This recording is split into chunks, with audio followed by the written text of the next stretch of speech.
Selamat sore Pak Kadir. Ya, selamat sore. Pak Kadir, Gubernur Sulawesi Selatan Nurdin Abdullah menerima Bung Hatta Award Anti Corruption, tapi tertangkap KPK. ACC Sulawesi kaget nggak melihat ini? Ya, tentunya sebagai publik yang masyarakat di sini merasa kaget karena selama ini Pak Nurdin Abdullah termasuk tokoh yang pemberitaan-pemberitaannya jauh dari isu korupsi ya. Apalagi beliau menjadi pada tahun 2017 penerima Bung Hatta Award.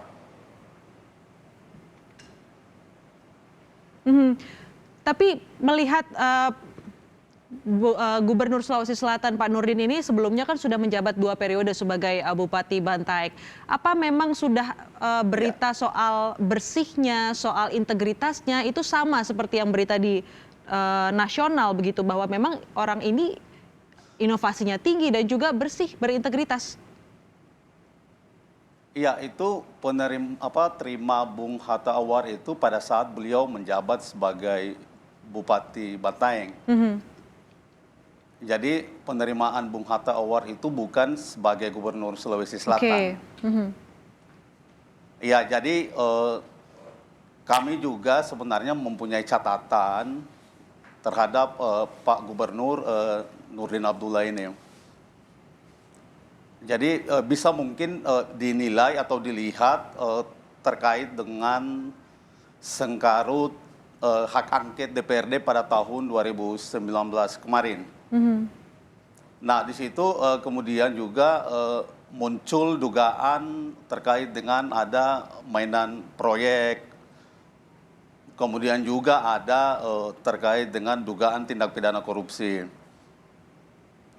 Kemudian juga kami memantau juga di case terkait dengan pembangunan Makassar Newport. Nah, itu lebih spesifik lagi kepada pengurukan pasir laut. Kemudian juga masuk lagi ke pada case terkait dengan tender Stadion Matuanging. Begitu pula ada dugaan sebelumnya terkait dengan travel yang dimiliki oleh familinya Pak Nurdin Abdullah.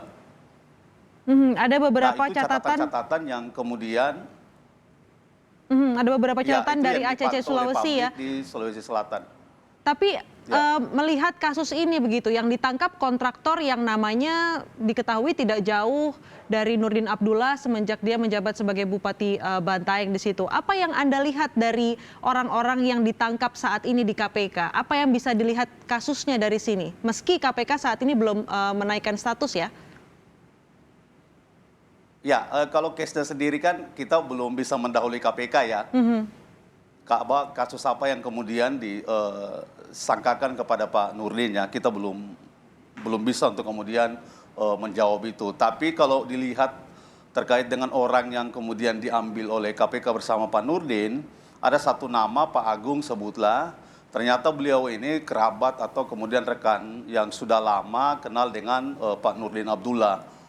Nah, beliau ini juga namanya disebut pada saat hak angket di DPRD Sulsel pada tahun 2019 lalu.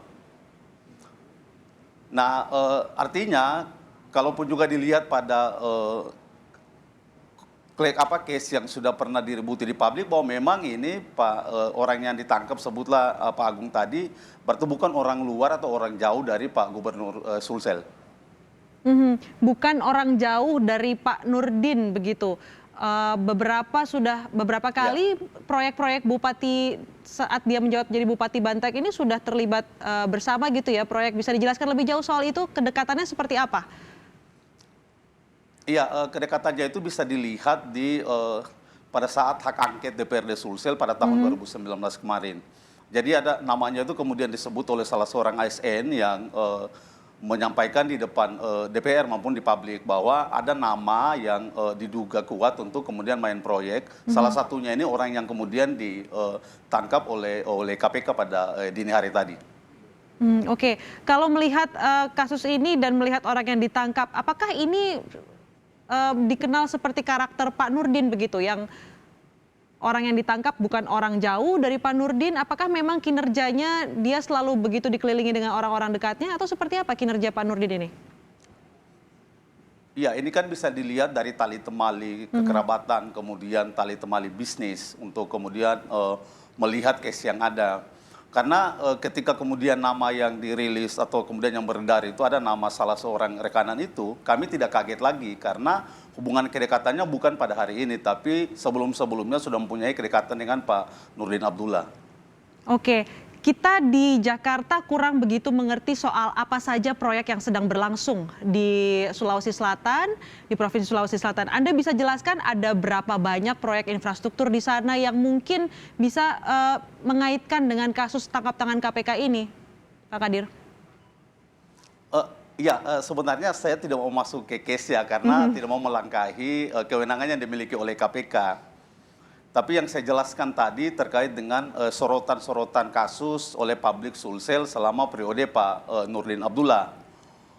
Nah, di aktivitas KPK sebenarnya ini bukan cuma aktivitas penindakan, tapi sebelumnya KPK juga secara intens melakukan koordinasi, supervisi, dan pencegahan di Sulsel. Oke. Jadi Korsubga KPK itu berjalan selama periode Pak Nurdin Abdullah. Di beberapa kesempatan Pak Nurdin Abdullah itu secara terbuka ke publik mengatakan bahwa periode beliau itu disupervisi dan ada pencegahan dari teman-teman internal KPK. Makanya kita pun juga menganggap bahwa memang semangat transparansi, keterbukaan, kemudian tidak ada pungli dan seterusnya itu pasti diterapkan oleh Pak Nurdin pada saat Korsubga KPK kemarin.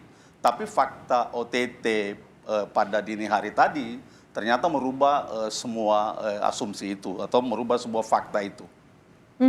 Baik. Terima kasih Pak Abdul Qadir telah bergabung bersama kami di Kompas Petang membahas soal sepak terjang Gubernur Sulawesi Selatan Nurdin Abdullah yang baru saja terjaring OTT KPK dan dibawa ke Jakarta. Terima kasih.